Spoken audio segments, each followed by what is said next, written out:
The question is as on the order paper. The debate will be opened by the Chair of the Housing, Communities and Local Government Committee, Mr Clive Betts. Thank you, Madam Deputy Speaker. First of all, thank the Backbench Business Committee for finding time for this important debate. I realise that the whole of the nation this afternoon will be watching their television sets, totally interested in the proceedings in the House on this important issue. But seriously, Madam Deputy Speaker, 4 years on from Grenfell, the one thing we should be able to agree on is that we should do everything necessary to make sure that a tragedy like Grenfell never happens again. We've had the Hackett Review and the draft Building Safety Bill, which the Select Committee did pre-elect scrutiny on. Both of those are welcome steps forward. This afternoon I'm going to ask many questions. I probably won't be able to put all of them on the record, but we will write from the committee to the Minister afterwards and set out a list of that questions in the public domain, if that is helpful. But I suppose the first question is, when will the Building Safety Bill in its final form be published? Can we have a timetable for it? Because still, 4 years after Grenfell, thousands of families in this country are living in homes that are unsafe, facing bills they can't afford, and effectively, in many cases, putting their lives on hold because they can't sell the homes they live in and move on. This puts enormous pressure on the mental health and well-being of those families. We've produced 3 reports about building safety and cladding issues. The most recent I have here is the one we updated on cladding remediation follow-up in April of this year. Because it's an estimate today, I will concentrate on resources and government funding, or sometimes the lack of government funding.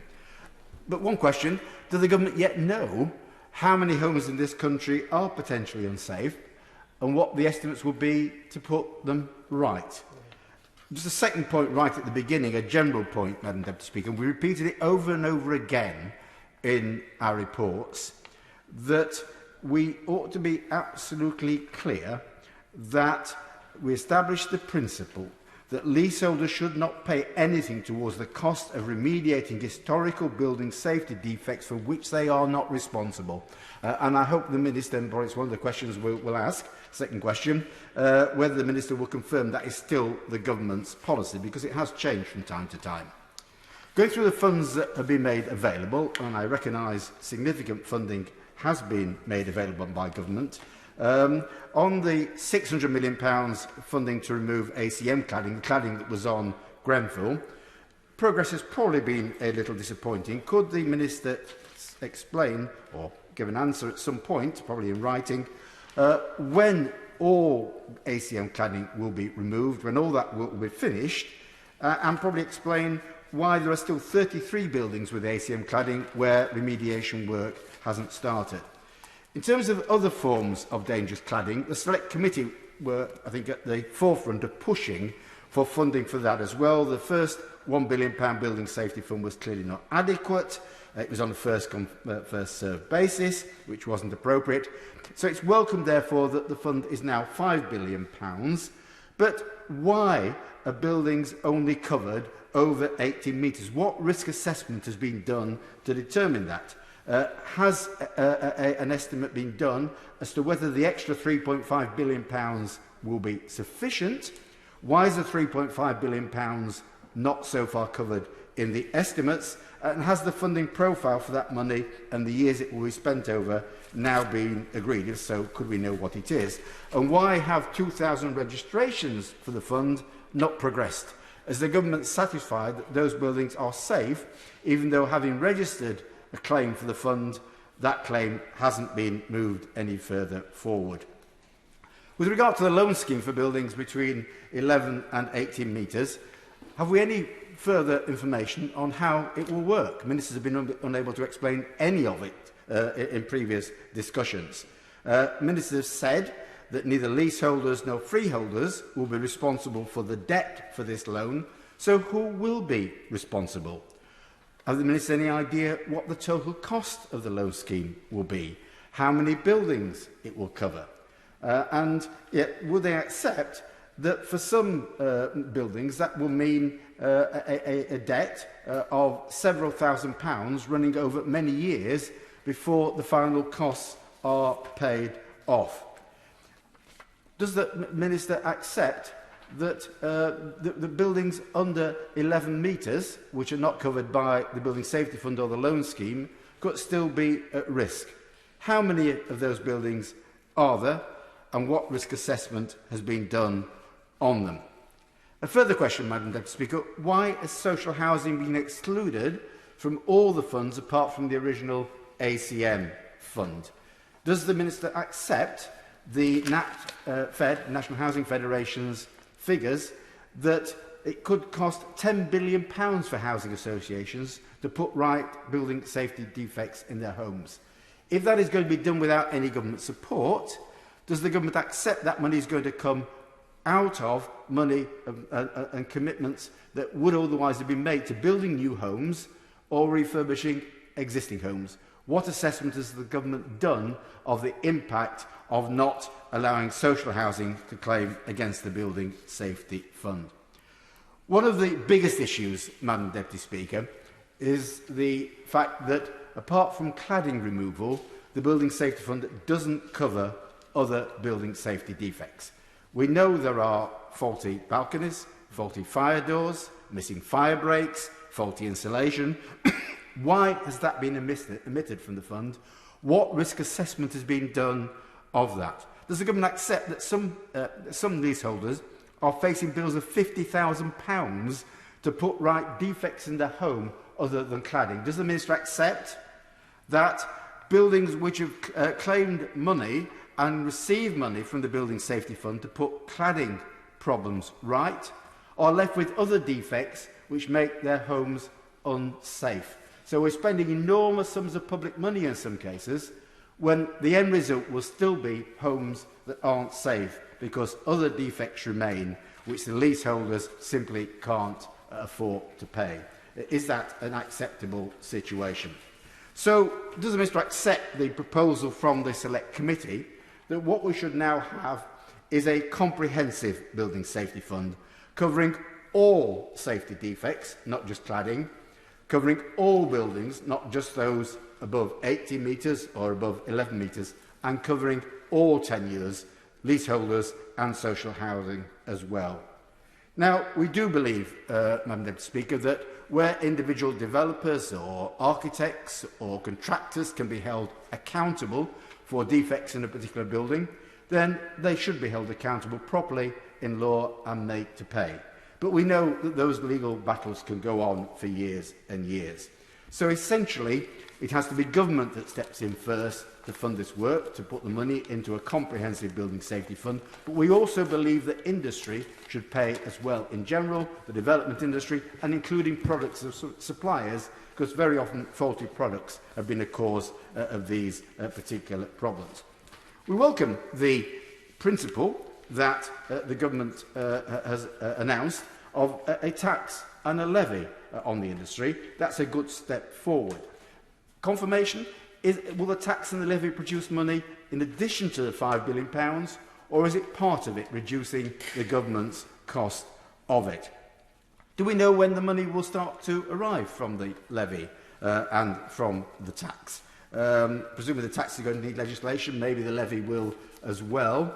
But if a levy comes in, is it true that it will be only levied at the point when planning permission is granted?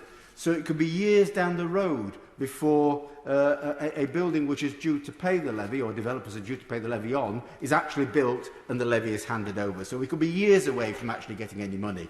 Could the government confirm what the timetable is likely to be? Madam Deputy Speaker, this issue is not going to go away. Until all homes are safe in this country, this is going to be an issue which we come back to as a Select Committee. I suspect we'll come back to over and over again in this House. And I would just say to the government, this is a major challenge. And so far, bit by bit, the government has moved steadily towards addressing the challenge. All I would say to the Minister today is, while progress has been made, there is still an awful long way to go, and I hope we get a positive response from the Minister to the recommendations in the Select Committee report, and I say we'll write to him further and list all the questions we would like answers to following the debate.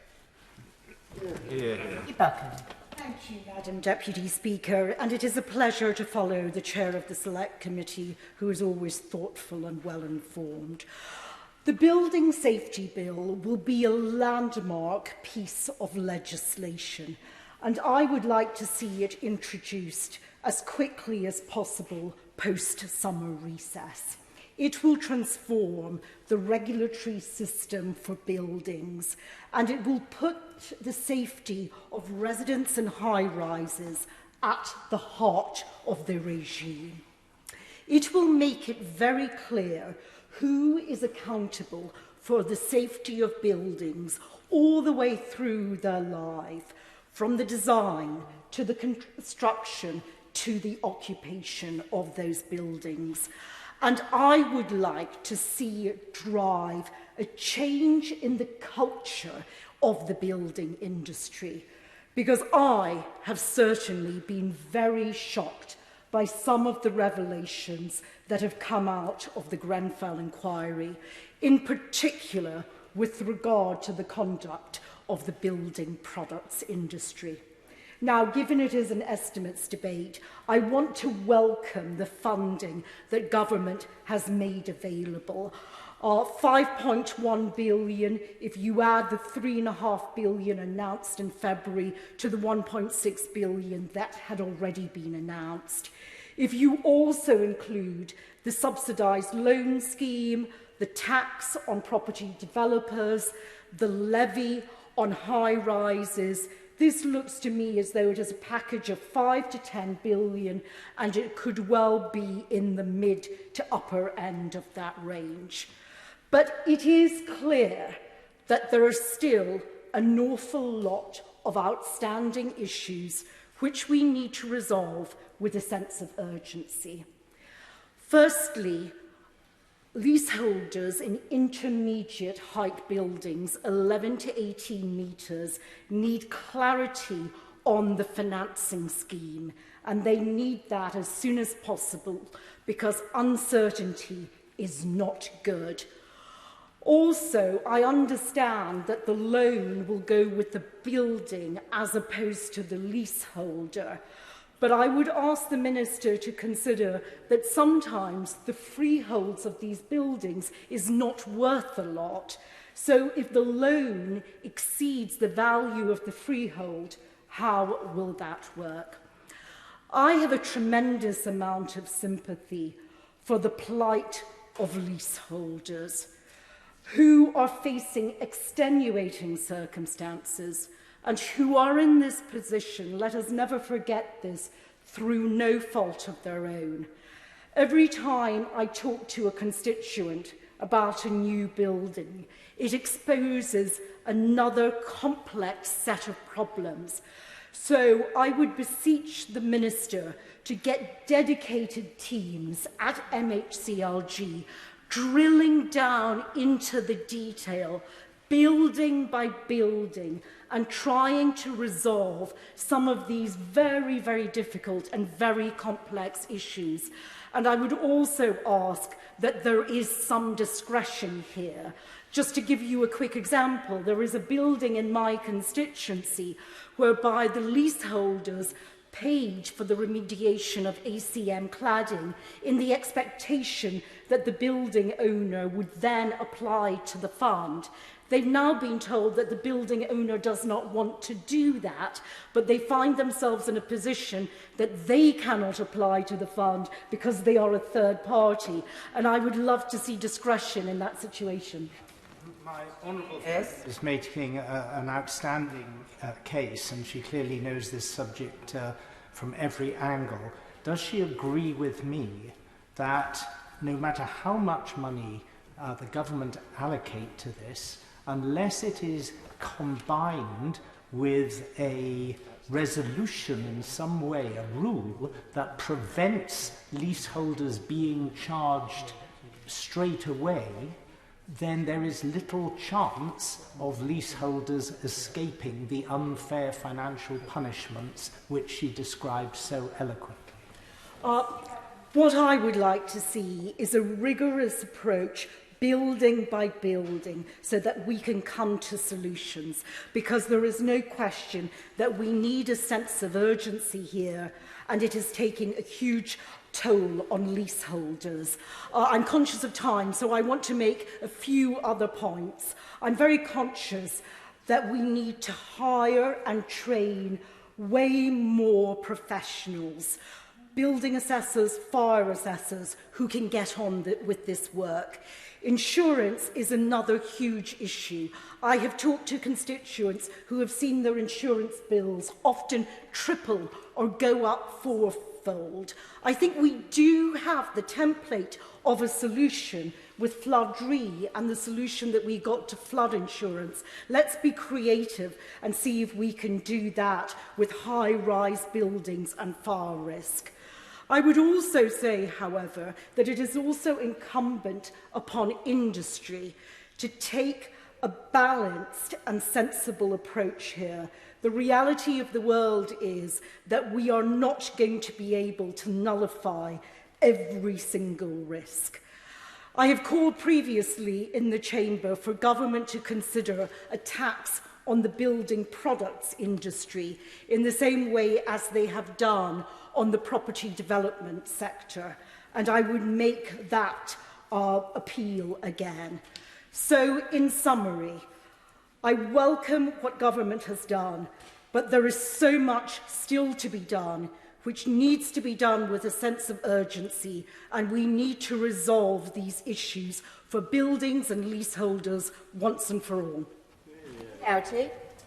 Well, thank you, Madam Deputy Speaker, and it's a pleasure to follow not only the Chair of the Select Committee, who has made some excellent points that I wholeheartedly endorse, but also recognise many of the issues that the Honourable Lady has just raised, because they affect my constituents too. And I think it's really important to recognise, Madam Deputy Speaker, that this is, of course, a UK-wide problem, and that actually many of the regulations under which these buildings were built predate devolution.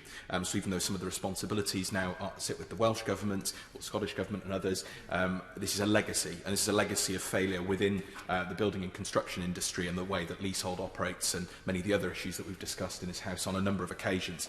And I've been contacted yet again in the last few weeks by residents in Cardiff South and Penarth. I have thousands of apartment units, and let's recognise that this is not just also new builds, this is also conversions. I have many old docks buildings, for example, in the Cardiff Bay and docks communities, which have been converted into apartments, but a number of them are now affected, and I've heard from residents in a number of those buildings who are affected in the same way as those in new builds. And that's why, Madam Deputy Speaker, I am somewhat disappointed by the approach that the UK Government has taken in not working constructively as they could be doing, and have done on some issues in relation to this, with the devolved administrations and with the Welsh Government, and I'll come on to that again in a moment. But I think I just want to reiterate, leaseholders should not have to pay for this.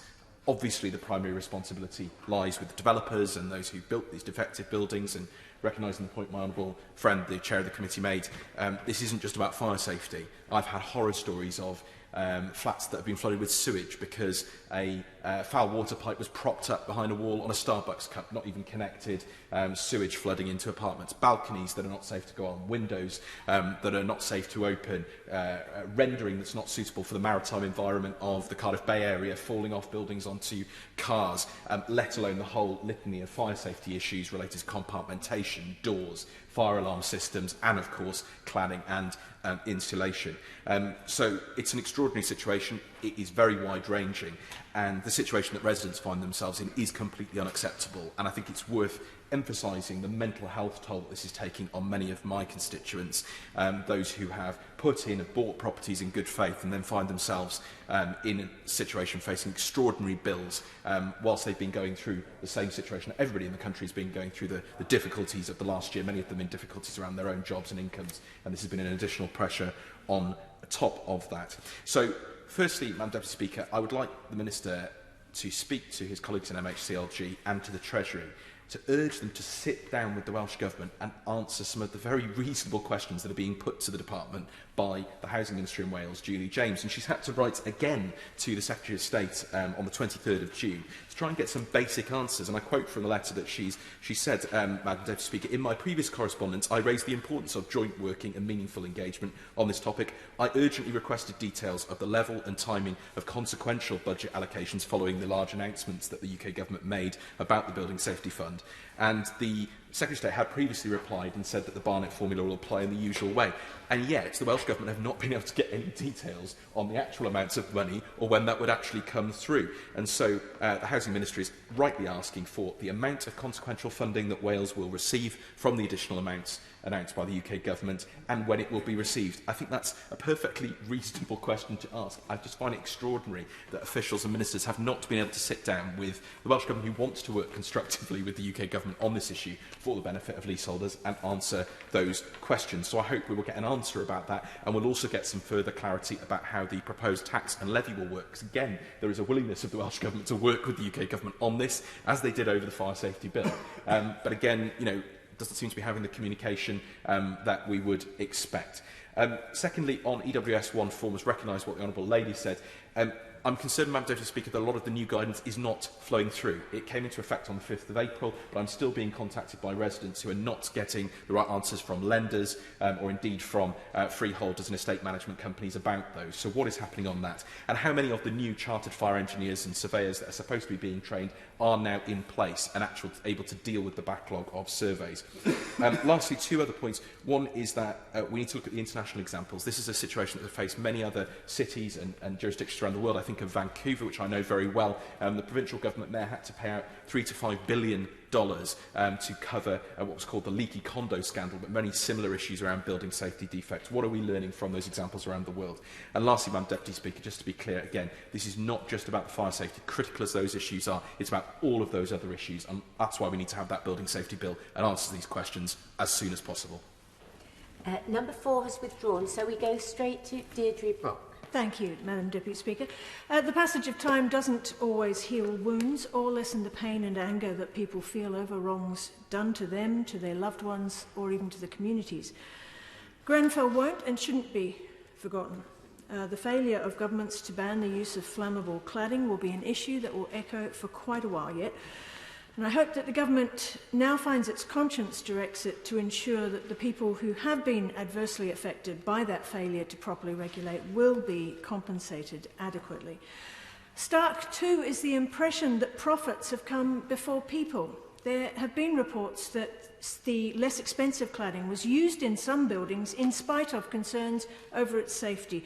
And I can't quite decide whether the people making those decisions felt that fire was so unlikely it was a risk worth taking, so long as it wasn't their houses the stuff was going on, or whether they don't concern themselves all that much with possible future events on the buildings they are commissioning. That's perhaps one of the great divides in society and in politics. Do you place people above profit or profit above people? Do you value people for the contribution they make to the economy, or value the economy for the contribution it makes to society? I don't expect us all to find common ground in the near future, but we can at least agree that profits should not come at the expense of people's health and well-being. And many of us here have constituents who find themselves deeply affected by the shaking out of these issues, people who are finding it difficult to sell their flats, who need additional certification to get mortgage decisions in their favour, and who have found some insurers are backing out of these properties or alternatively are demanding substantially increased premiums. And I'd be very interested to hear from the Minister if he could tell us what discussions the team in the department have been having with insurance companies on these matters. There is a case to be made for people who find themselves stuck through no fault of their own to be helped by governments and by the regulatory agencies. There is a case for the government to provide monies for the surveys needed to clear mortgage agreements. There is a case for government to provide the resources to clear this substandard cladding from buildings. It would also be good if those who decided that it was good business to install it were pursued to pay the penalty for it. A good start from the perspective of good government would be to copy the example already set in Scotland, where a programme of whole building inspections, which is being referred to as a single building assessment, is to be carried out, saving individual property owners the expense and worry of arranging their own inspections for an EWS1 clearance. That programme is being funded by the Scottish Government, and I believe the first phase is about to start. Those assessments, safety assessments on buildings with flatted properties, will provide the evidence needed of the extent of remedial works required. It covers low-rise as well as high-rise, and it will mean that those people with properties where no issues are revealed will be released from safety concerns and mortgage lending problems. The programme will then move on to remediation of the buildings in need, starting with those most at risk. It wasn't the Scottish Government that put these homeowners in this position. In fact, this cladding has been illegal in Scotland for some years, but it is the mark of good government when it steps up to solve a problem for people. And I'm at a loss to understand why there isn't, or doesn't seem to be, a similar government initiative in England. That leads on to a point about making sure that the people who put this stuff on those buildings in the first place are held responsible for their actions, not only where it caused death and injury, as in Grenfell, but also where it has cost homeowners financially. All too often, it seems, any homeowner who seeks financial redress finds that the firm who built their properties is no longer in existence. The people behind the project are still building, but the company no longer exists. That company, firm or legal entity is dissolved at the end of construction, leaving no one responsible should problems become evident later, and homeowners having to pick up the tab or be stuck with negative equity, while those who took the profits are in no way inconvenienced.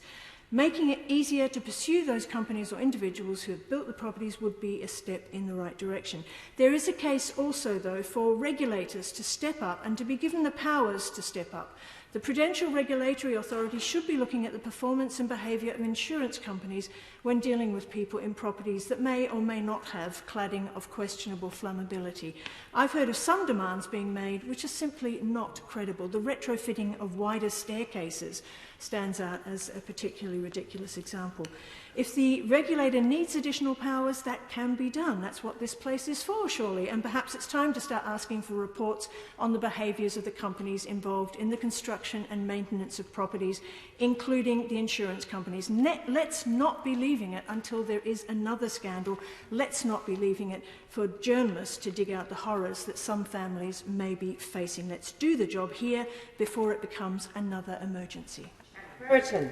Thank you, Madam Deputy Speaker, and I want to start by thanking all those builders who have continued to work on construction projects, including building safety measures throughout the pandemic. We need more homes in Stoke-on-Trent, affordable and safe, compliant with the strictest standards as well as in the right places. I welcome the commitment of Staffordshire's new Police, Fire and Crime Commissioner, Ben Adams, to develop and deliver a fire plan that addresses some of the urban challenges in Stoke-on-Trent. Sadly, these challenges include arson at landmark industrial heritage buildings, leaving many in a perilous and unsafe and sorry state. I hope that the Heritage Action Zone partnership we have developed in Longton with the City Council and Historic England will particularly help to address this and improve the condition of buildings in the town centre conservation area. I'm particularly keen to see the redevelopment of the Crown Works, a short walk from my constituency office in Longton, which is currently, unfortunately, in a very dangerous state. It is important to see new housing uses on this site, and I hope we can also preserve some of the most prominent historic features. I hope the Levelling Up Fund bid that we have put in to catalyse a safe and sympathetic redevelopment of town centre heritage sites like this is successful. Indeed, there are a number of such conversion schemes across Stoke-on-Trent, opportunities to repurpose redundant industrial heritage sites which are currently in an unsafe condition, and high street buildings also to modern housing in historic settings. In addition, there are multiple hectares of brownfield sites that need support for safely cleaning up effects of past heavy industrial uses. We have the capacity to build without eating into the greenbelt or protected green spaces, and we have a strong track record locally with 99% of new housing on brownfield sites in Stoke-on-Trent over the last year. This was particularly thanks to the housing infrastructure funding, which has helped bring forward more challenging sites in the north of the city. And we are only too happy as a city to relieve some of those pressures across the rest of the country nationally, but we can only do this with the sort of financial support to address the viability constraints we face the high remediation costs of contaminated heavy industrial land, the heritage deficit in converting historic properties, and the wider challenges of making development work in lower value markets. Significant new development will only happen in cities like Stoke-on-Trent with focused investment, but this will catalyse far greater private investment on top. And the market through, although starting from a lower base, is extremely buoyant, busier than almost anywhere else according to Zoopla, and an increased appetite for good quality safe development. I would urge the Minister to fully support our Levelling Up Fund bids and also brownfield funding for cities like Stoke-on-Trent so we can deliver on the potential of our area as well as helping relieve wider national pressures. I particularly welcome the 5% mortgage as well, which will help more first-time buyers in Stoke-on-Trent South to own their own home. We need to keep this success going, providing better opportunities locally too, good skilled employment for good wages. We need to plan for the necessary infrastructure improvements as well, and I take this opportunity to ask the Minister to support our Restoring Your Railways Fund proposals to reopen the Stoke to Leek line as well as further developing our plans for a new station at Mere and increasing investment in local bus. Of course, building safety is a fundamental concern. I welcome the £5.1 billion so far allocated for the safety remediation schemes. There is always a tension between the urgency of aims and the delivery of the right remedy, so I do understand the need for the Government to get the measures absolutely right as far as possible. Madam Deputy Speaker, one final issue I must raise is the danger posed by illegal cannabis farms in residential areas. The landlord guidance issued by MHCLG has rightly been focused on COVID safety of late, but I do hope that the Ministry will look carefully at how building safety encompasses the prevention of illegal uses of buildings, including to farm drugs and fund wider criminality. Power supplies are illegally tapped into and fire hazards are caused, and the human cost is considerable. Landlords who are at the best naive about it, worst complicit in cannabis farming in their properties, have a live issue in Stoke-on-Trent. One residential street in my constituency has seen 2 cannabis farms uncovered within 9 days of each other. And in Longton Town Centre, for a second time in 2 years, the derelict Woolworths building has been busted by Staffordshire Police, with 1,500 cannabis plants found. MHCLG, working with the Home Office, police commissioners and local authorities, must redouble efforts to keep communities safe from buildings that have been made unsafe through illegal uses. In conclusion, the Government is committed to high standards of building safety, and the draft bill stands a testament to that. But I would ask that we also see that investment in places like... Thank you. We now go via video link to Caroline Lucas. Thank you, Madam Deputy Speaker. I welcome this opportunity to be part of the debate about estimated government spending on building safety, which is, of course, essentially about public safety. And it's a very timely debate, given the deadline for applications to the Building Safety Fund is tomorrow, a fund which, this time last year, the Housing, Communities and Local Government Select Committee found to be seriously lacking and falls far short of the estimated £15 billion needed to address all fire safety defects, not just combustible cladding, in every high-risk residential building. The problem goes even deeper, though, and is equally about the current height and product-based approach. Fire does not discriminate between buildings based on their height. It is illogical and nonsensical to exclude buildings under 18 metres in height from applying for this fund. 8 blocks in my Brighton Pavilion constituency are below 18 metres, and there are many more right across the country that fall into this category. No wonder the HCLG Select Committee is advocating a comprehensive building safety fund alongside remediation, which applies to all high-risk buildings of any height, irrespective of tenure, which covers all fire safety defects, including combustible insulation, and which covers all associated costs. Now, the Minister will be aware that the committee, in common with many MPs and groups like End Our Cladding Scandal, is also calling for a holistic, risk and evidence-based approach that prioritises occupants who are most at risk, and for the cost to be met by government and industry, not pushed onto leaseholders. Yet what we have is constituents left in limbo and in fear, waiting for further details of the flawed loan scheme the government announced earlier this year. The sums needed to ensure leaseholders don't pay more than £50 a month, as has been promised, simply don't stack up. Leaseholders at a block below 18 metres in Manchester have been sent bills of over £100,000 each. Now, it would take 169 years to pay back a loan that size if payments genuinely are capped at £50 a month without interest. So the reality is that the government's so-called solution will saddle people with debilitating debt and push them into bankruptcy. So the loan scheme needs to be scrapped and the gaps in existing support closed as a matter of priority, with responsibility falling where it's due. For every day that passes without the government keeping its promise to leaseholders about fixing historic safety defects that they did not cause, remedial work is still not happening and people are still living in dangerous homes. And I have so much correspondence from residents who are struggling to get responses and clear information from their housing providers, who in turn are crumbling under the volume of inquiries and struggling to get responses from the developers that they're in dispute with about defects. Now, back in 2019, it was simply good luck that none of my constituents lost their lives at a fire in a block below 18 metres in Pankhurst Avenue in Brighton. Residents lost everything, and many are still displaced and living in temporary accommodation. They are rightly horrified, as am I, that the government's approach has been characterised by doing the bare minimum. And I invite the Minister to meet with some of my constituents to hear directly from them about the impact of the building safety crisis and how that makes them feel. And that brings me finally to Waking Watch. In my constituency, I'm aware of 11 blocks, totalling 686 flats, where there are questions about building safety. 2 blocks with Waking Watches have incurred costs to date that exceed £703,000 for Waking Watch patrols alone. Now, that figure increases every day that the government doesn't intervene in disputes over remedial work and liability between housing providers and developers.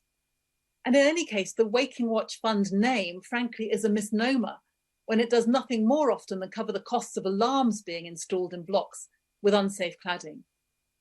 When it does nothing to help my constituents who've been unable to get alarms installed in their blocks and instead continue to pay for 24-hour patrols to alert residents in the event of a fire. Put simply, the Waking Watch Fund does not cover Waking Watch costs.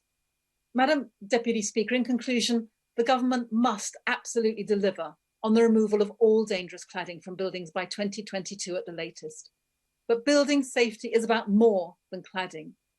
More than 4 years on from the Grenfell Tower tragedy, the government must ensure people are safe in their own homes, that buildings are remediated when needed, and those who are affected can move on with their lives without being saddled with lifelong debt. We now go to Joe Gideon. Madam Deputy Speaker, first of all, I'd like to join my honourable friend, the member of Stoke-on-Trent South, in thanking all the builders and construction workers who've worked throughout the pandemic in Stoke-on-Trent. It is great to see new, affordable, social and help-to-buy properties being completed. We need more homes, affordable and safe, compliant with strict standards, including on non-combustible cladding, to avoid another tragedy as we learn the lessons from the heartbreak of Grenfell. We all agree that safety must come first in legislating for improved building standards. However, measures must also be proportionate.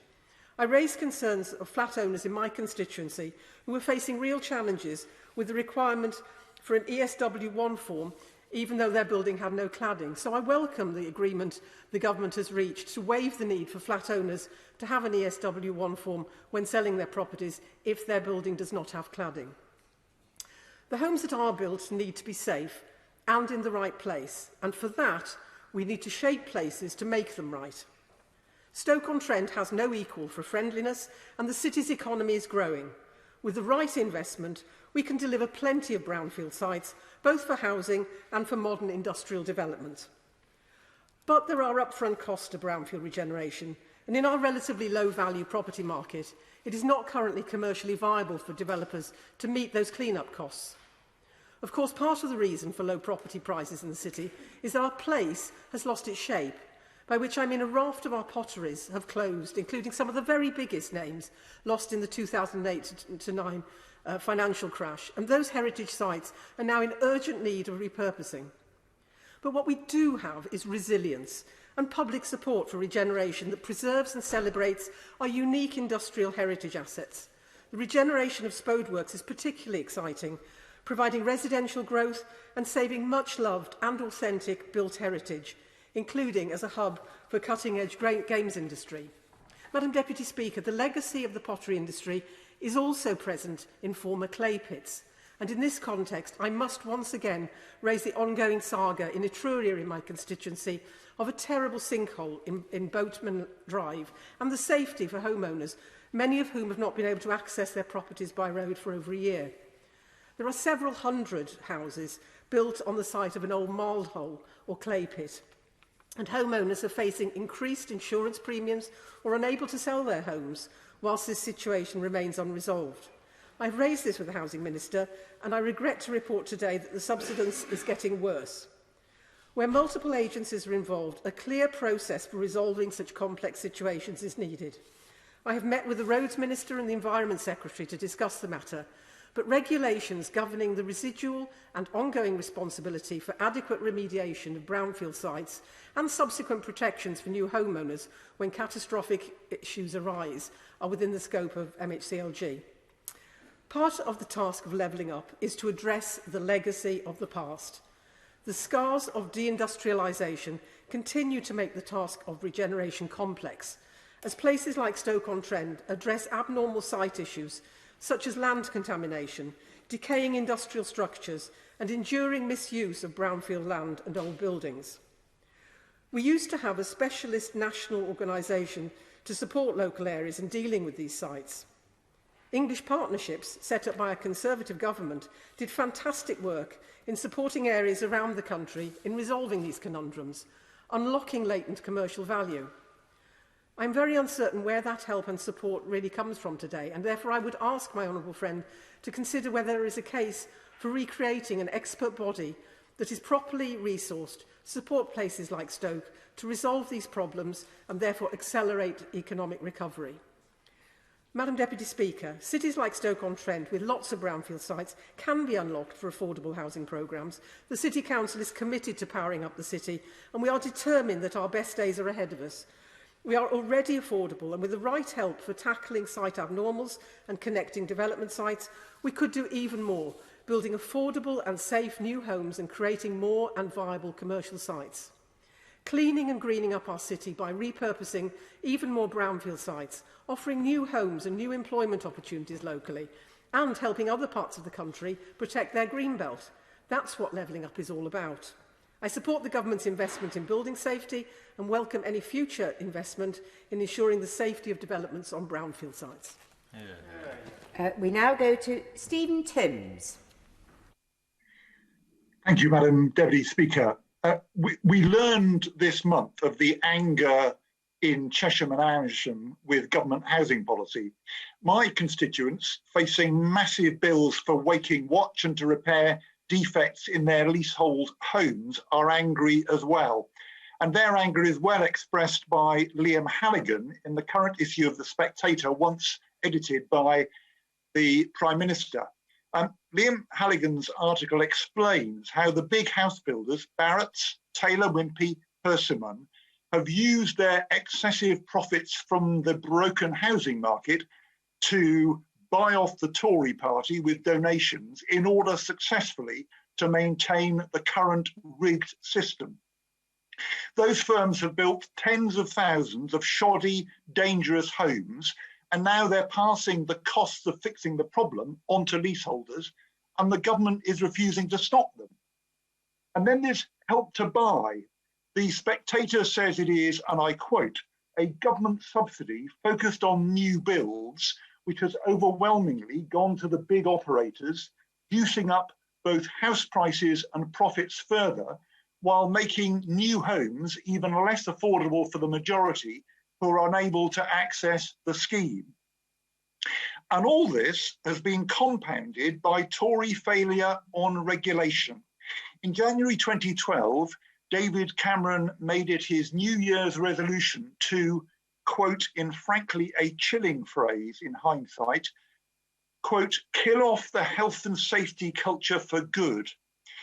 Tory housing ministers, seeing growing evidence of the need to tighten fire safety regulation, steadfastly refused to do so. It would have upset the house builders, and the upshot was Grenfell Tower. NHBC, the privatised building control provider favoured by house builders because it's easier to satisfy than local authorities, they signed off shoddy, defective buildings with minimal inspection, if any. They have been utterly discredited.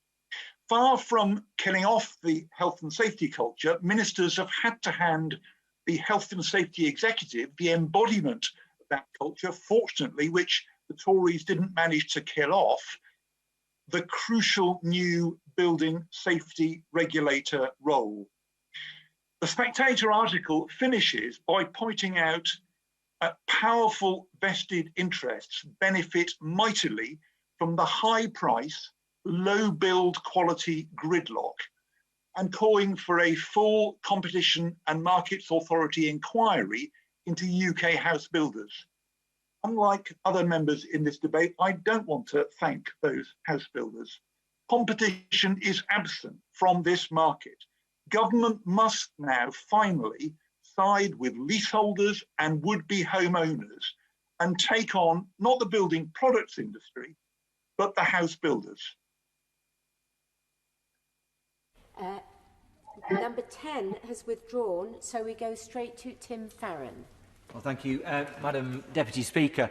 The Building Safety Fund, the deadline for applications for it is tomorrow. And it's very clear to me and to many other people who have been speaking to people who are leaseholders in affected properties that there is a lack of information about that scheme, about that deadline. And so we surely should be asking the Minister to be looking at a flexibility in terms of applications for those people who may be eligible but are not aware that they are. But I think the real crucial issue here for us is the Building Safety Fund has committed to it, what, £5.1 billion, and we recognise that the cost to make safe all of those buildings that are unsafe because of their cladding is in the region of £15 billion. And of course that would mean that nobody in a building smaller than 11 metres tall will get any support whatsoever. I can point out, Madam Deputy Speaker, that nobody in my constituency lives in any building that is as high as 11 metres tall, and in many much more urban areas than mine that is the case as well.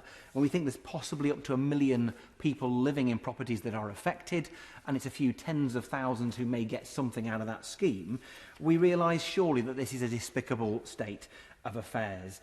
Leaseholders who did what the governments of different colours, but especially of the blue colour, over the last few decades have encouraged them to do and to become homeowners, to become specifically those homeowners, find themselves stuck in unsafe homes that they cannot afford to make safe and have no chance of selling those properties because of that. They are utterly stuck and in many cases as good as ruined. Now, there's been lots of talk about whether things might get better through the Building Safety Bill and lots of hopeful remarks from colleagues, particularly on the government benches.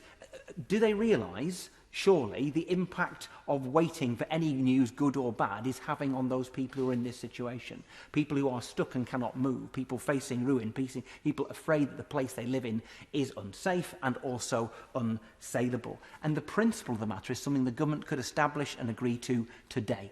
And that is that the government would underwrite the cost of making safe all of those buildings. Those leaseholders are not punished for something that was not their fault, particularly given we know whose fault it was. And in the first case, that fault lies at the hands of the developers who built unsafe properties and at the hands of government of all colours who neglected to make sure that those regulations were either good enough in the first place or were kept to. Governments of various colours neglected the people and did not stand up for their safety. So it is right that the government should underwrite the costs of dealing with the cladding scandal and recoup the money from the developers thereafter. I want to refer to another matter relating to building safety, which is of enormous importance and growing importance in constituencies of mine in particular. And that is the issue of Airbnb. I don't want to denigrate the whole model or the whole company or indeed the people who make use of it entirely. However, it's very clear that the standards applied for people who use their homes as Airbnb are not the same standards for those offering a holiday let If I can tell the House, as I did last week, that it's so important I'm going to repeat it and keep repeating it until the government does something about it, there's been a 32% increase in the number of holiday lets in the Lake District over the last few months. 32%. As you can imagine, my constituency is pretty full of them to start off with. Maybe up to 80% of all the houses bought during the pandemic in my community have gone into the second home market. And so there's an issue about safety of houses and properties and making sure that those that easily get into the letting market are held to the same level of safety as those that were historically within the letting market. But surely the government needs to get a grip on this growing crisis, because it's not just the safety of the houses, it's the sustainability of communities. I am seeing villages and towns throughout Cumbria becoming ghost towns where, for example, people who were paying an affordable private rent of, let's say, £600 or £700 a month are being turfed out of their flat in Grange over Sands or Ambleside or Kendal or Sedbergh, and that flat goes on the market for £1,000 a week. I referred to it last week as a Lakeland clearances. The clearing out of our communities because there are ways of making more money from them rather than having a resident population. So I would ask that the Minister takes note of what I've said about the Building Safety Fund, but also that his government takes immediate action to change planning use for rental and second home properties so that they can become a separate category of planning use, so that local authorities and national parks can do something to save their communities before it is too late. McDonagh. Thank you, Madam Deputy Speaker. Between April 2019 and March 2020, councils in England spent almost £1.2 billion providing temporary accommodation for homeless families, a staggering 55% increase in the last 5 years. Temporary accommodation is now big business. 87% of this taxpayer funding went to private landlords, lettings agents and companies. Every single penny badly spent. To places like Connect House in my constituency, a converted warehouse in the middle of one of South London's busiest industrial estates that housed 86 homeless families at an astronomical cost of up to £40 per night of squalor. In 2010, there were 50,400 households in temporary accommodation. Fast forward through 11 years of Conservative government and that number has almost doubled and now includes almost 60,000 children. For those families stuck in those so-called temporary limbo, the only thing that appears temporary is the revolving door of housing ministers who failed to bring this rocketing number down. But this taxpayer-funded industry goes completely unregulated. And so I want to draw the Minister's attention to 4 examples that emphasise the regularity with which temporary accommodation law is broken. First, B&Bs. The law states that families with children must not be housed in B&Bs for longer than the 6-week legal limit. Why then will 490 families with children spend this evening in a B&B where they've already been longer than 6 weeks? Second, out-of-borough accommodation. The Homelessness Code of Guidance makes clear that local authorities must secure accommodation within their own borough, so far as reasonably practical.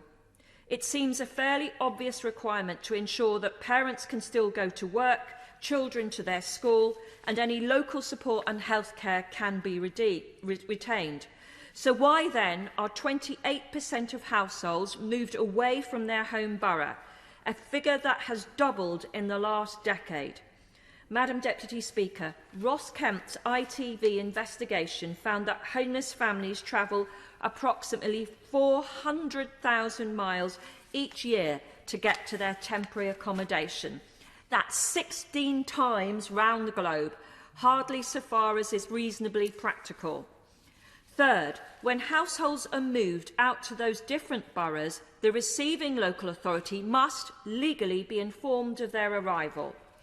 But that same Ross Kemp investigation discovered that 60 councils, and I suspect even more, are failing to notify the receiving council. And fourth, any authority must, by law, ensure that any accommodation is fit for human habitation. But when I highlighted the appalling conditions at Connect House to Bromley Council, they confirmed, and I quote, We do not currently visit and screen each individual property that we use as temporary accommodation. I'm afraid the scale of numbers involved means that this has proven not to be possible. How on earth can the accommodation be deemed safe and suitable if it hasn't been checked in the first place? So I say to the Minister that temporary accommodation law is broken constantly everywhere. And that is why I am calling for a regulator, an Ofsted, if you like, for temporary accommodation, an authority that would proactively enforce the law and rules that are already in place. Because we know that services respond when they know somebody is watching. And whilst I'm under no illusion that this is not build a single new social house for all those families who so desperately need them, I believe that the widespread failings that a regulator would identify would encourage adequate funding and support from the government and ensure better practice from local authorities to ensure that the law that currently exists for taxpayer-funded temporary accommodation is finally upheld.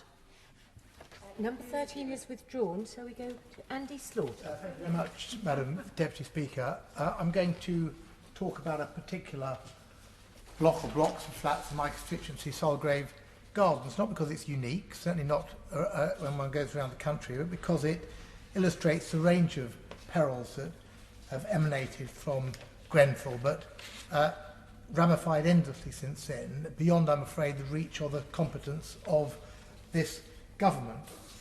One of the leaseholders wrote to me just in the last week and said this: Solgrave Gardens is a modern, purpose-built, eco-friendly development, the first large-scale passive house development in the UK, a modern-day utopia where children can run and play, families live happily in a safe and secure setting.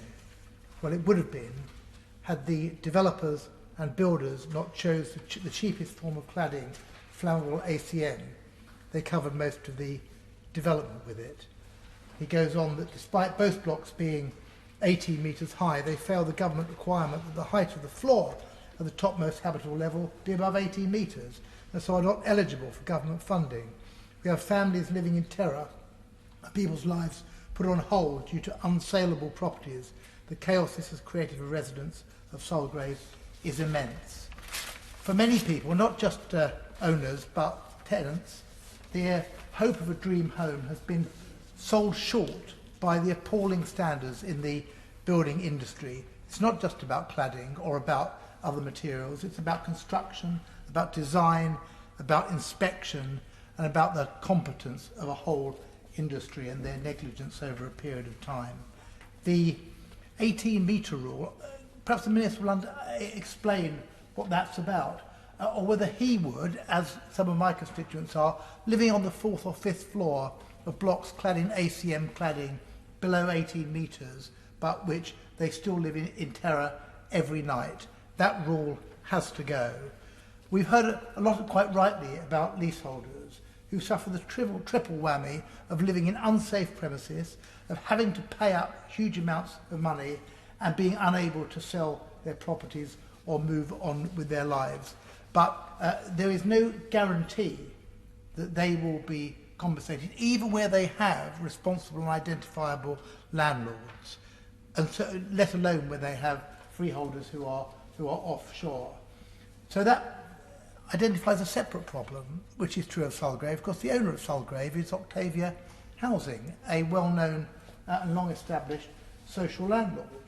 Now, they have said that they will remove the cladding. They have said that they will seek every way they can not to charge leaseholders, whether that's through the NHBC or the builder or the developer. Of course, they can't apply for grants because they're below 18 metres. But if they fail in that, and if the government will not provide any money, and if they don't wish to charge, they know they don't wish to, they're leaseholders, but they haven't ruled it out, who will pay? The answer is their tenants will pay. They will pay out of their general funds for that money, and the consequence of that, as an honourable friend, the Chair of the Select Committee has said, is that their development budgets, their repair budgets, their operational budgets will go through the floor. And the four largest social providers have already said that they've cut their their programme by 40%, and that's with only a fraction of the problems discovered. So could we have an answer to that as well? How is the already lamentably small social house building programme going to be assured as a consequence of this? Or are they going to play divide and rule between leaseholders and tenants and social landlords, which is what they seem to be doing at the moment? There are other risks which social tenants have to suffer as well. Social housing has a disproportionate number of vulnerable people in it. A large number of fires start accidentally in those premises. They often contain cheap and unsafe electrical products. That was true at Grenfell, it was true at Shepherd's Court in my constituency, a serious tower block fire almost 5 years ago with a cheap Whirlpool tumble dryer.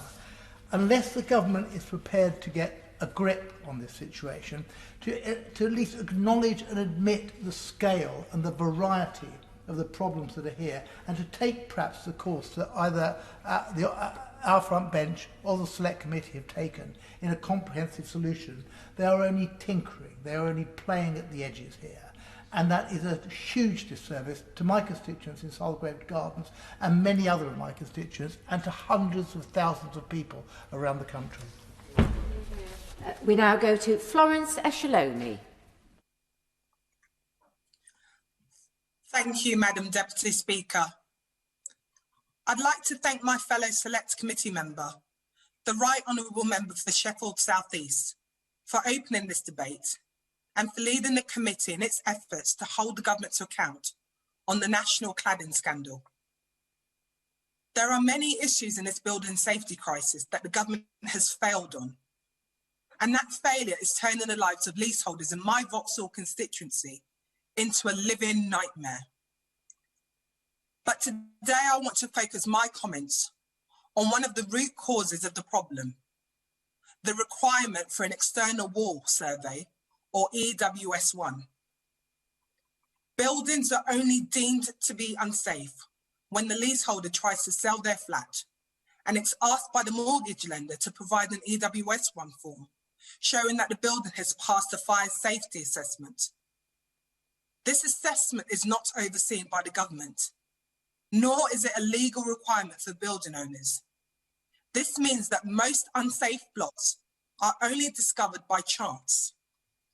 And 4 years on from the Grenfell tragedy, the government still doesn't know exactly how many unsafe buildings there are in this country. Mr. Speaker, the first step in solving any problem is to correctly diagnose it. But this government has outsourced that task to individual leaseholders. As a consequence, the government has consistently underestimated both the scale of the problem and the personal and financial cost to individual leaseholders. Costs are spiralling because the people deciding the works are needed are not the ones paying for them.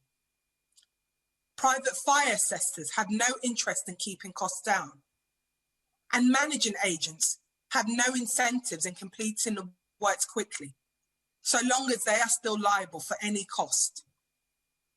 Without any professional experience taking charge, leaseholders are left to navigate this system alone.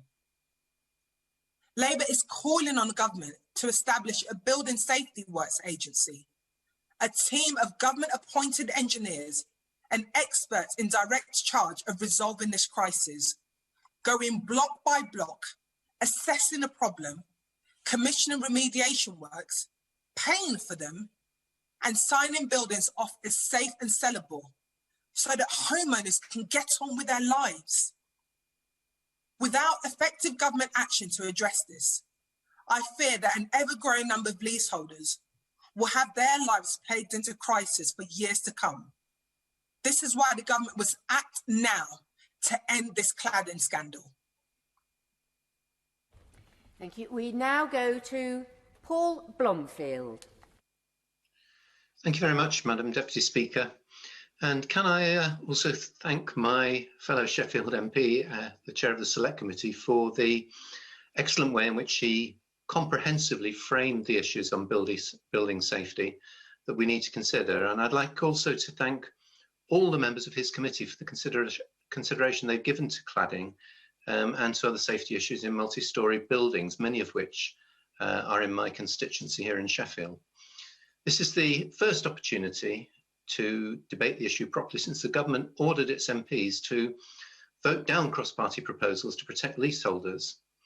And my honourable friend was right to remind ministers that this issue will not go away, partly because there are many on both sides of the House who will continue to press it, but also because of the impact on the lives of hundreds of thousands of people across the country.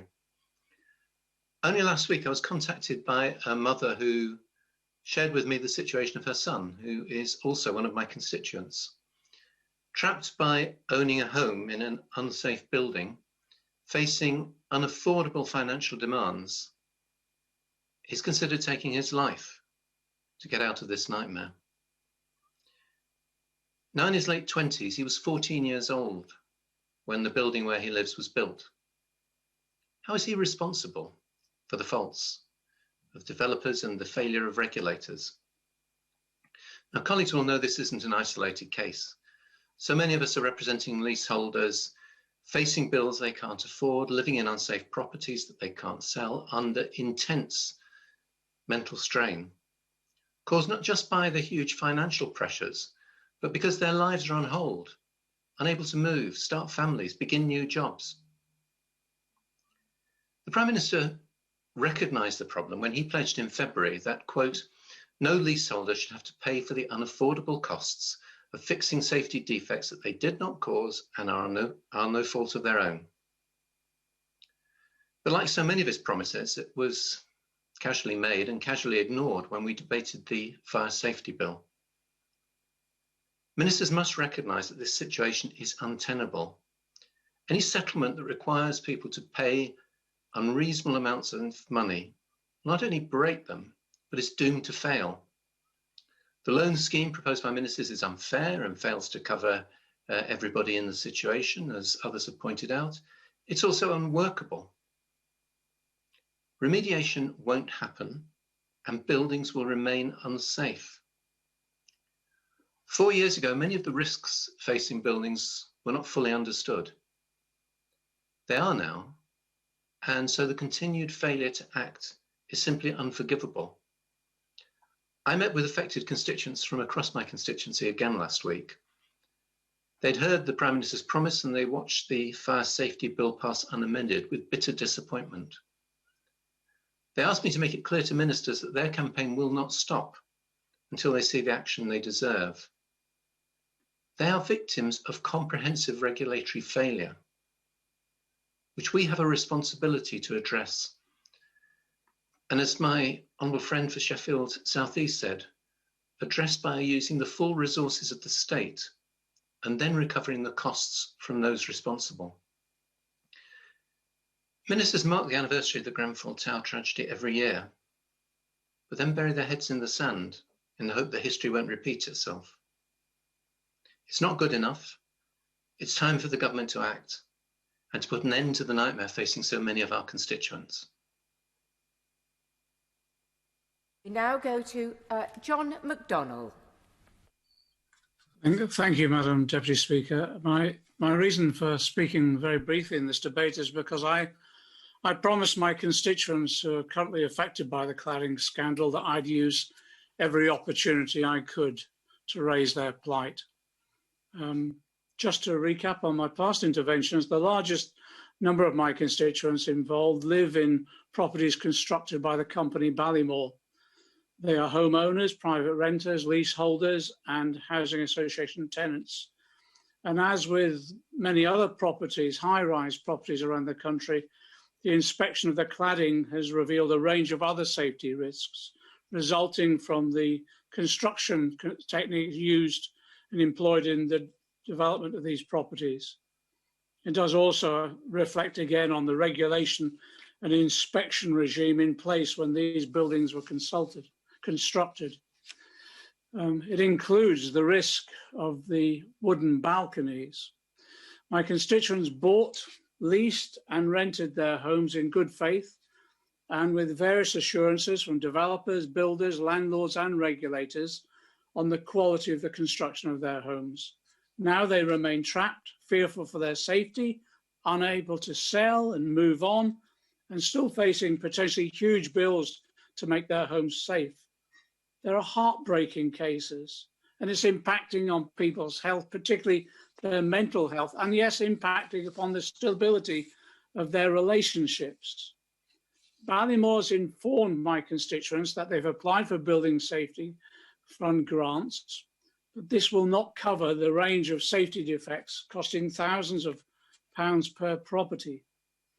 After Ballymore, residents have staged protest demonstrations, and yes, a fire in one of the Ballymore properties in East London, the company has made noises that these additional costs will be covered. We await legally enforceable commitments from the company. It's rumoured that the company has threatened to withdraw any assurances to cover costs if the residents' demonstrations continue. I hope this is not the case, but let me make it clear to the Ballymore company that none of us, and I certainly will not tolerate any threat to my constituents and their right to be able to expose and protest against the way this company has treated them. I expect the company now to bring forward urgently legally enforceable agreements to secure the safety of my constituents, firmly based on the principle that the developer, the perpetrator, must pay. Finally, I just wish to say also that in my constituency at the moment, there is a massive construction programme of up to 4,000 new properties in Central Hayes. I'm concerned that the design and the intensity of the developments, and yes, lack of community facilities, may well mean that we are witnessing the construction of the slums of tomorrow. I'm also concerned that over a decade of savage cuts in local government funding has resulted in a lack of planning officers and building inspectors to ensure that these new developments comply with basic environmental planning and safety standards. I have a real fear that what is being stored up are the same risks that we saw elsewhere, as in Grenfell, and a new generation of hazards and potential tragedies. So I urge the government now to take swift action to give my constituents the assurances that they need, to join with me in condemning Ballymore if they do threaten to withdraw the assurances that they've given, simply because my constituents are publicly expressing their concerns.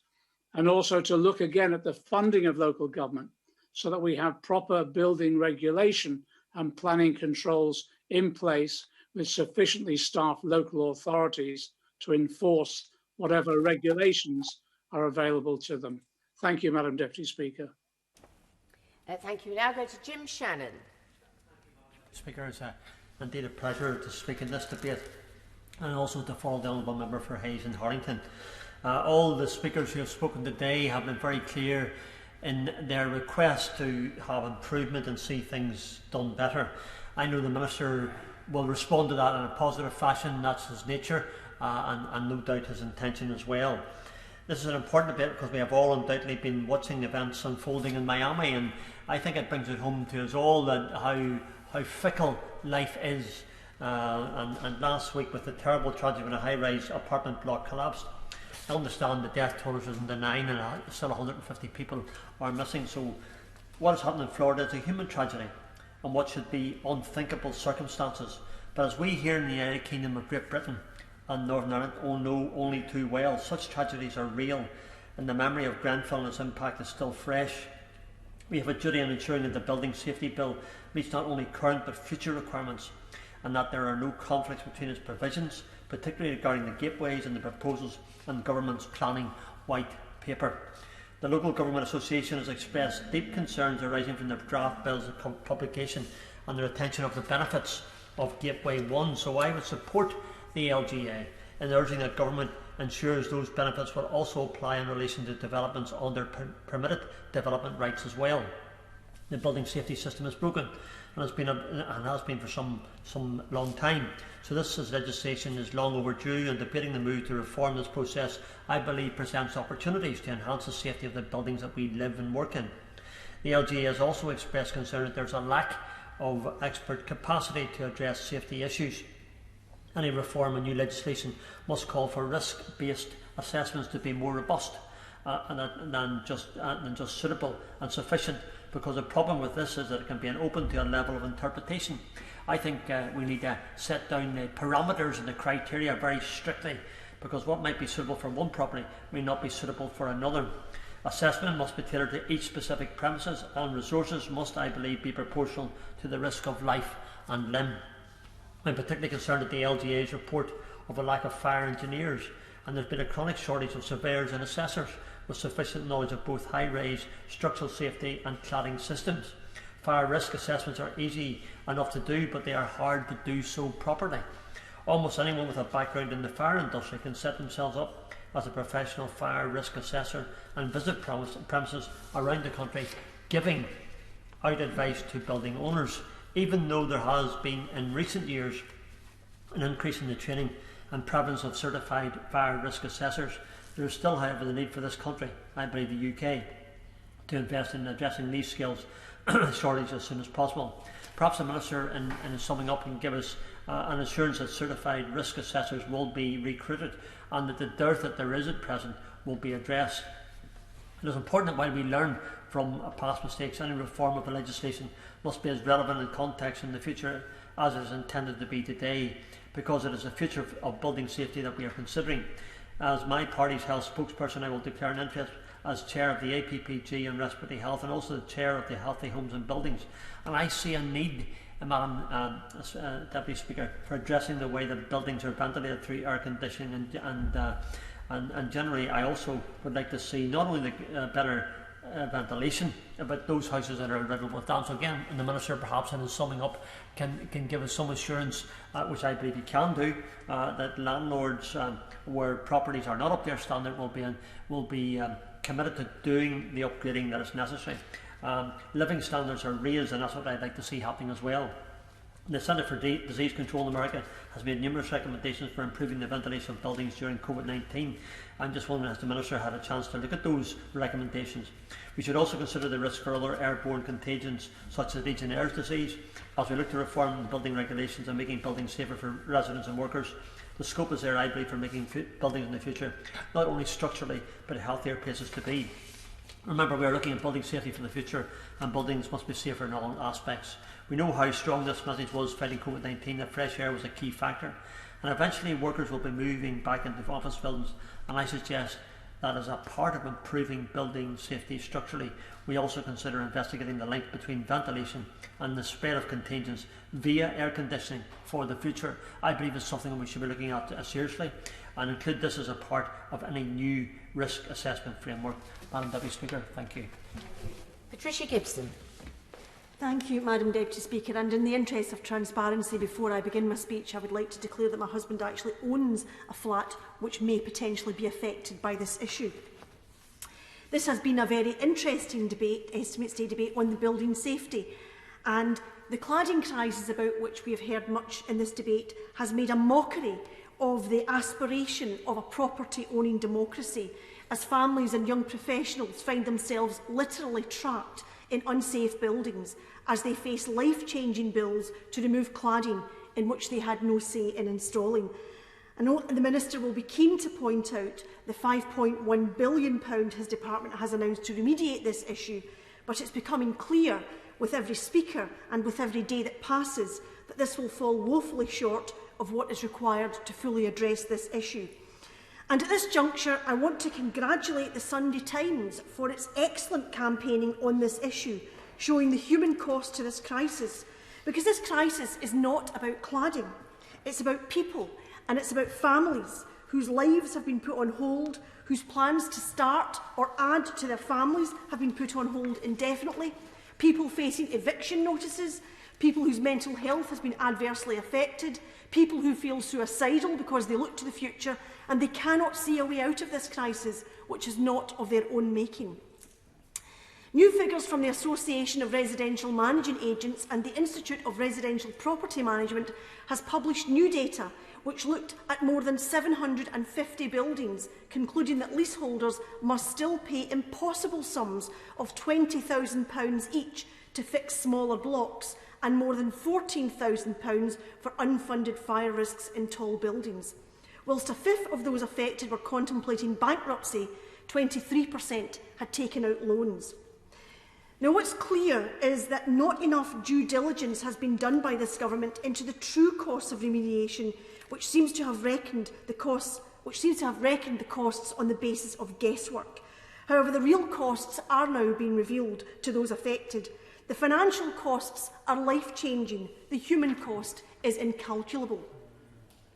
The government has said that its £5.1 billion fund only covers buildings taller than 18 metres or 6 storeys with a 30-centimetre tolerance because it wanted to prioritise unsafe cladding that was a greater risk in taller blocks.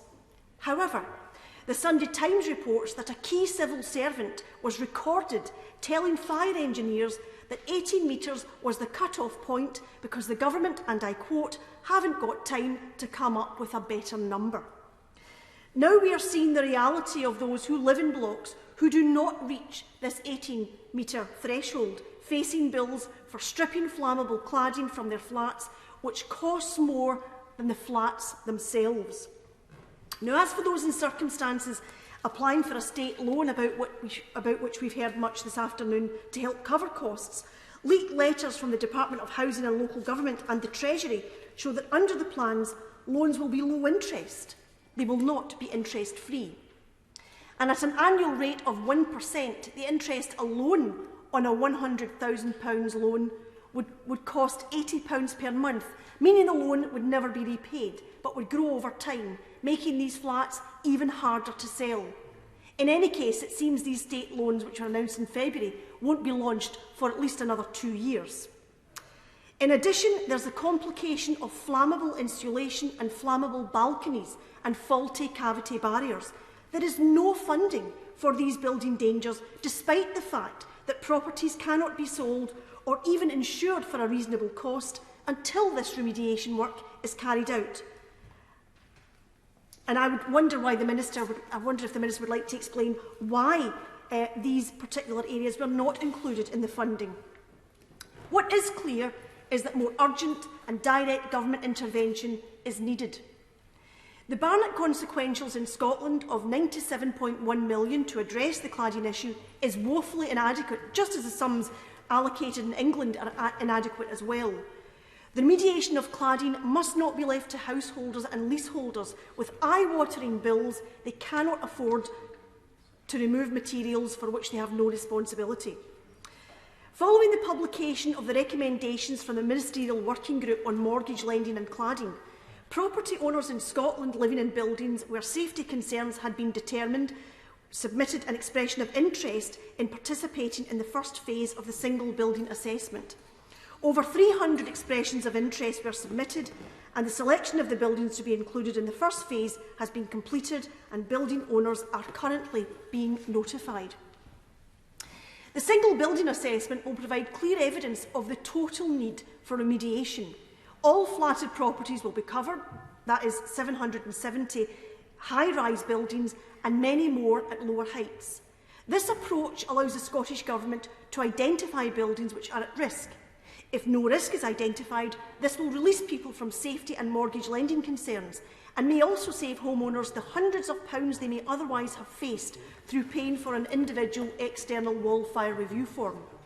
The cost of single building assessments will be met by the Scottish Government, and once the single building assessment has been established, remediation can be targeted at the buildings most at risk. But it's also important, Madam Deputy Speaker, to have a holistic approach, and it's important to learn the lessons of the past through the use of sprinklers, interconnected fire alarms, which are also important for managing risks and potential fire outbreaks. This process must ensure that support is delivered fairly and remediation is delivered on a level playing field, so the risk of people being left out, as we know has happened in England under the first support scheme, won't happen in Scotland. In addition, there are ongoing concerns about extortionate building insurance costs, about which the Secretary of State is aware, and he said on the 10th of February that, and I quote, "As with the lenders, the insurers are faced with assessing a new and heightened level of risk. Nonetheless, the Association of British Insurers now needs to step up and take a proportionate risk-based approach. Insurers should be pricing that risk correctly and not passing on those costs or even profiteering." So what I would ask the Minister today is if he can update the House on this, because anecdotally we've all heard about householders receiving letters telling them that their insurance is to be terminated or for their insurance costs to be raised so dramatically that it becomes unaffordable overnight. Now, the Secretary of State said in February that the Government was prepared to step in as a last resort if engagement with the insurance industry did not improve matters. Is this still the case? And if so, how bad do matters have to become before Government steps in? We need more funding, and this can't be said too often, Madam Deputy Speaker, because the sums set aside are simply not adequate to the task at hand. The Housing, Communities and Local Government Committee indicated as much in its report published in April, putting the full cost of fire safety remediation at somewhere up to £15 billion, and called for the establishment of a comprehensive building safety fund to cover the cost of all remediation works on buildings of any height, which would be fully funded by Government and the industry. And as the Honourable Member for Leith and Edinburgh North pointed out, it is really important that the industry takes its responsibility seriously on this issue. Sounds eminently sensible, and I hope the Government response to that Housing, Communities and Local Government Committee report is positive, and I know it's due to be published soon. I say to the Minister, this issue is one of the great scandals of our generation. How much misery do those affected have to go through before there's a fair and comprehensive solution to this crisis? And when will sufficient funding be made available so that all who have been conned by poor cladding, flammable insulation and faulty cavity barriers can access the level of support they need so that they can just get on with their lives? Shadow Minister Mike Amesbury. Thank you, Madam Deputy Speaker. I'd like to thank everyone in the Chamber for the contribution today, in particular my honourable friend and Chair of the Select Committee, the member for Sheffield South East, who introduced the debate very powerfully, as well as other members of my former Select Committee.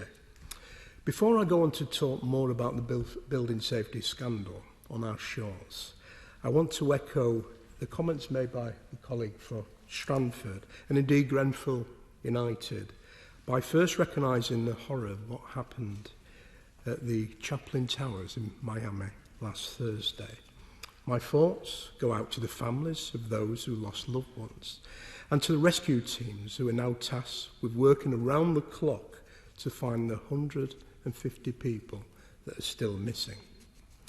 Madam Deputy Speaker, as we've heard this afternoon, 4 years on from the Grenfell fire where 72 people lost their lives, hundreds of thousands of people, the length and breadth of our country, in Wales and Scotland, are living in buildings still wrapped in flammable cladding, constructed with missing fire breaks, insulated with inappropriate materials, still paying thousands of pounds for round-the-clock waking watch schemes with insurance premiums out of control.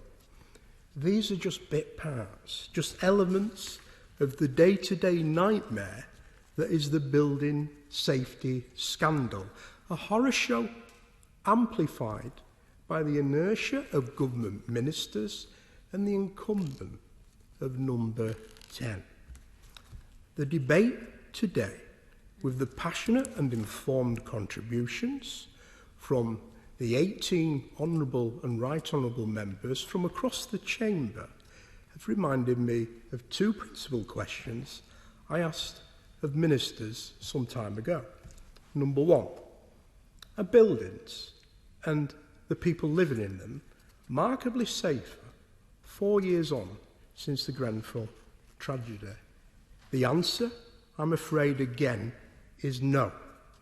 Number two, has the government's response been extensive and at pace. Well, we've heard across the chamber that's certainly not the case. And it seems that an intergalactic black hole has more transparency than the workings of the Building Safety Fund. And the fact that only 10 pence in every pound has gone out of the door adds another dimension to this scandal for leaseholders. While, as rightfully been pointed out in the chamber today, social housing providers are actually excluded from this. The government, quite frankly, needs to get a grip. The member for Hayes and Harlington highlighted that residents at the moment are faced with threats from a developer in his constituency, the developer being Ballymore, and they've been jumping through the hoops of applying for the Building Safety Fund. The honourable member for Vauxhall, who speaks very, very passionately on these issues, raised the heartbreaking cases of her constituents unable to sell flats, with young families trapped by the external wall Survey 1 chaos that still hinders over 1 million people, despite government promises that this is no longer the case. It's just not reality. While the honourable member for Sheffield Central referred to the mother of his constituent, a young constituent who was a dream of buying a home, that is now faced with an unaffordable bill and has considered taking his life. Real stories. In addition to these contributions, we've heard from the member for Kensington, member from Cardiff South East and Penrith, Edinburgh North and Leith, Stoke-on-Central South, Brighton Pavilion, Stoke-on-Trent Central, East Ham, Westmoreland and Lonsdale, Mitcham and Morden, Hammersmith, Vauxhall, Sheffield Central, Hayes and Harlington, Strangford and North Ayrshire and Arran. All echoing stories, these everyday experiences that are bringing hundreds of thousands of voices alive in this House today, shining a light on those trapped in this scandal, crying out for justice. Another real-life story is one highlighted by the chair of the Select Committee that I'm sure the Minister can only confirm today. The government still don't know the number of buildings truly at risk because the government has failed to do a risk register, a priority that we as an opposition called for once again today, and we also call for the establishment of a Building Works agency to turbocharge this process with a crack team of experts to take hold of this crisis from start to finish. Madam Deputy Speaker, the government's response to this crisis has been one of dither and delay, with legislation coming down the line, who knows when, and a built-in safety fund as a reaction to determined campaigners and strong voices in Parliament from across the piece. But the size and scope of the fund, as echoed across this chamber today, is not sufficient, and the remediation of buildings has been carried out at a snail's pace. On the Building Safety Fund, 2,820 applications have been made, with only 156 fully approved so far, with the extended deadline coming to an end, as pointed out in the chamber today, tomorrow. A system of first come, first serve, with gagging orders and chaos hardwired into the system. Meanwhile, hundreds of thousands of people wait to hear about the details of the unwanted loans to pay for this toxic mess of deregulation, developers, donors, many to the Conservative Party, who are responsible for this mess, not leaseholders. And to make matters worse, we now have the ludicrous situation where some management agents from Manchester to Birmingham to London are siphoning off up to £500 million in fees, which could fix up to 250 blocks, while others speak of an experience in terms of the application process like knitting fog. The Secretary of State is not just Bob the Bad Builder is Captain Chaos when it comes to the public purse. In conclusion, Madam Deputy Speaker, today the government has the opportunity to reset its approach and get a grip of the building safety crisis. Respond to the chair of the Select Committee and the committee's advice. Stand up for leaseholders. Protect them with deeds, making good on the promises repeated 17 times that they would not pay historical remediation costs. Establish a building works agency with experts in the field to get a grip on this crisis from start to end, building to building, holistic risk assessments, fund works up front, sign them off, recover from those who are responsible for this mess, including the donors that gave £11 billion since the Conservative Prime Minister come to power. That is the way we create pace while protecting the public purse and leaseholders. That is the way we do the right thing to make people and buildings safe. Thank you. Minister Luke Hall. Thank you, Madam Deputy Speaker. Can I perhaps just begin by putting my thanks on the record to all honourable and right honourable members who have contributed to today's debate. It's been a passionate debate, an extremely well-informed debate, and I know that everybody here agrees that we all want every home built in this country to be decent, to be safe, to be secure, and that's been echoed right across the House today. It also, Madam Deputy Speaker, feels especially poignant speaking on this subject shortly after the 4th anniversary of the tragedy at Grenfell Tower. No community should ever have to go through what victims and their families have suffered. That's why we have been taking action to ensure remediation takes place as fast as possible, with funding targeted to where it's needed most, and why we are taking action not just to make existing homes safer, but trying to fix the system to ensure new homes are designed, built and kept safer in future, to ensure a tragedy like Grenfell never happens again. Can I thank the Chairman of the Select Committee for the way he opened the debate in such a rounded and informed manner. He opened it in such a comprehensive style. He listed a long list of questions, which he very kindly suggested he might put to me in writing. I'll try and address some of them in the course of my response, but if I don't catch all of them, then I will ensure that they are answered in writing. A number of colleagues raised cladding remediation, of course.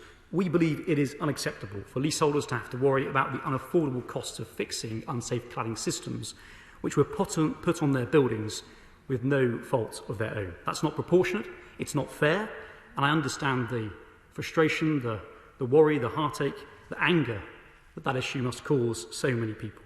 So wherever we are able, we will provide support to protect leaseholders from large-scale cladding and remediation costs that will protect leaseholders from the cost of replacing unsafe cladding and make sure people are safe and feel safe in their homes. I hope you'll forgive me. I'm going to try and get through such a number of points that's been raised. I will try and answer as many points as I can and want to leave time for the Chairman of the Select Committee to sum up. If I get through all the questions, I will absolutely give away. We are trying to take a safety-led approach. We've prioritised high-rise buildings of 18 metres and above. This was raised a number of times today. We've put in place a funding package of over £5 billion for the Building Safety Programme. That's the largest ever government investment in building safety. This has been particularly designed to accelerate the pace of work remediating the highest risk and most expensive defects, which are related to remediating unsafe cladding, such as unsafe ACM cladding and high-pressure laminates first, filling in where developers or building owners have been unable or simply unwilling to pay. And despite many of the challenges of the past months, we have made significant progress. Over 95% of high-rise buildings with unsafe ACM cladding identified by the beginning of last year have now been remedied or works on site right now getting on with the job. 15,000 homes are now clear of having unsafe ACM cladding with the work finished. And support also goes well beyond the ACM cladding removal, where there are buildings which also have other unsafe cladding systems. We are also taking measures to protect residents' safety and their exposure to disproportionate costs. Our Building Safety Fund will remove unsafe non-ACM cladding on high-rise buildings, get that cladding replaced and get it done as fast as possible. over 1,000 decisions have been made, and despite many building owners failing to provide the basic information required, we've already allocated over £400 million, with 685 buildings now proceeding with a full application. And with the announcement in February of an additional £3.5 billion of funding being made available, soon we'll be able to extend that support to even more affected households. But public funding does not absolve the industry from taking responsibility for failures that led to unsafe cladding materials being put on these buildings in the first place. We expect responsible organisations to live up to their obligations. And where they have not, we will have and will continue to support enforcement action to compel them to do so. We're also determined to ensure that these high-rise buildings are somewhere decent, safe and secure that can be bought with a mortgage, sold without unnecessary red tape and insured at a fair price. We know that the lending and insurance industries continue to be risk-averse when it comes to high-rise residential buildings. That's why we're working to inject a more proportional approach into the market, and that is bearing fruit. The majority of lenders, about 80% of the mortgage market, now take a risk-averse approach to the assessment of high-rise, a less risk-averse approach to the assessment of high-rise buildings. And I'm pleased that the guidance from RICS means that nearly 500,000 flat owners will no longer need to go through the onerous process of requesting an EWS1 form. Recent data from one of the major lenders suggests that an EWS1 already exists for 50% of mortgage applications where one is requested, and we are working to ensure this picture continues to improve. Lenders are also reporting that less flats are requiring an EWS1 form, and that those that do, many do not need expensive remediation work to be carried out. This will make a huge difference to house owners and potential buyers as well. And for those buildings which might need further investigations, we're making this easier by providing nearly £700,000 of funding to train up to 2,000 surveyors, working with the British Standards Institution to set standards and develop a bespoke insurance model to ensure that surveyors can continue to pick up this work. We also recognise that access to affordable building insurance for high-rise buildings is an issue, and are working with the industry to support market solutions. Aviva have already decided to step into this market for new customers, and of course we want others to follow. The Honourable Lady for Edinburgh North and Leith raised building industry contributions, and we have been clear that building owners and industry should make buildings safe without passing costs on to leaseholders. Owners should consider all routes to meet costs, protecting leaseholders where they can, for example through warranties and recovering costs from contractors for incorrect or poor quality work. And I would point out we've seen many responsible developers and building owners doing this. Taylor Wimpey have now set aside £165 million, Barrett's £82 million, Persimmon £75 million, Bellway have also set aside £130 million. But where companies have not lived up to their responsibilities, it would be unfair for taxpayers, many of whom are not homeowners themselves, to foot this bill. And that's why we've announced the new developer levy and a new tax, ensuring the industry makes a fair contribution to the cost of remediating historical safety defects.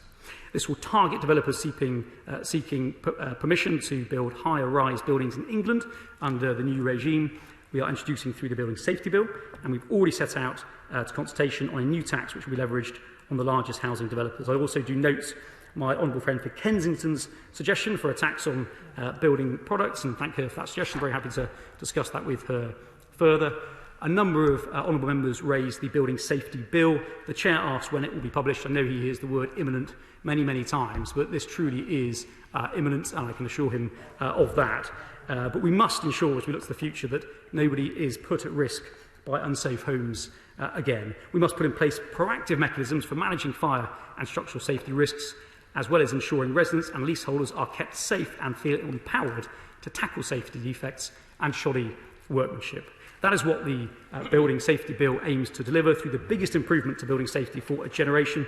It will ensure greater accountability and responsibility for fire and structural safety issues throughout the life cycle of buildings. And building on the Fire Safety Act, it will establish a new building safety regulator to swiftly hold to account anybody who doesn't follow the rules. It will ensure products used in the construction of buildings are bound by rigorous safety standards, and it will give residents a stronger voice in the system through the creation of a statutory residents panel which will empower residents to influence and contribute to the work of the building safety regulator. Additionally, a new building safety charge will give leaseholders greater transparency around costs incurred in maintaining a safe building in the new building safety regime, and the new Homes Ombudsman will improve redress for new build home buyers, avoiding the need to pursue costly redress through the courts. It's also right that we have prioritised action on high-rise buildings, but where the risk to multiple households is greater, where fire spreads, we're also acting decisively to remediate lower-rise residential buildings between 11 and 18 metres. My honourable friend for Kensington again raised this issue this afternoon, amongst many others, and we are establishing that finance scheme to ensure that cladding can be remediated where this is needed. It means leaseholders will never have to pay more than that £50 a month. We're working now to develop the details of this scheme to ensure that it protects leaseholders, prioritises affordability and accelerates remediation. We'll provide more detail on the scheme as soon as we are able. We're working hard to make progress now. The Honourable Member for East Ham talked about Waking Watch. We absolutely recognise that some leaseholders have been unjustly left picking up the bill for interim safety measures. That's why the Secretary of State announced a £30 million Waking Watch scheme. This is paying for the installation of alarms in between 300 and 460 buildings, benefiting over 26,500 leaseholders who are expected to save over £137,000 a month. The Honourable Member for Cardiff South and Penarth talked about engagement with the Welsh Government in the letter that he sent dated 23rd of June, raising a number of issues. I will absolutely make sure that that is responded to. The Honourable Members for Stoke-on-Trent South and Central talked about the need to invest in Stoke-on-Trent to make sure that regeneration and opens up brownfield developments in the city. They outlined the components of their Levelling Up Fund bid and took that opportunity to do so. I absolutely note that and their enthusiasm for the success of the bid and thank them for that. Madam Deputy Speaker, despite the challenges of the pandemic, we have made progress here. We've accelerated support to drive forward remediation of unsafe cladding systems. Over 95% of high-rise buildings identified at the beginning of last year with unsafe ACM cladding are now removed, and the works are underway there. And we have strong government support to protect leaseholders from unaffordable costs.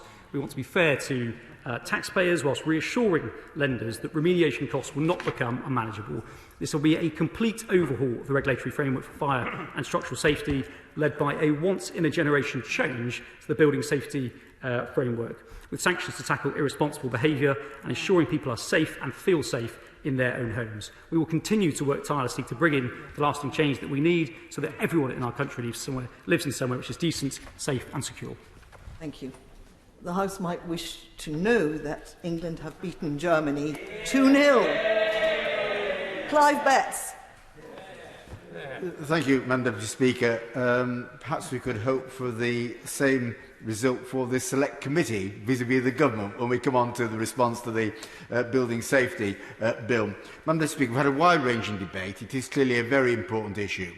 I think we should also think back to Dame Judith Hackett's report, where she identified a legacy of building regulatory failures in this country in her report, but also identified a fundamental problem of culture in the construction industry, a culture which is about cutting costs, a race to the bottom, and conflicts of interest. And that is fundamentally at the heart of many of these problems, which eventually will probably take longer to address. But when we came to the fire safety bill, the government said this is the wrong bill to be used as for amendments to be used to bring building safety matters to a conclusion.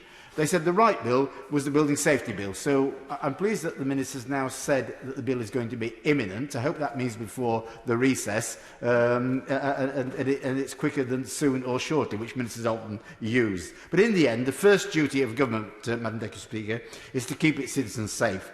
And the only way to keep people safe in their homes is to remove all safety defects. I would just say to the government, I believe the only way to remove all safety defects is to adopt the Comprehensive Building Safety Fund as recommended by the Select Committee.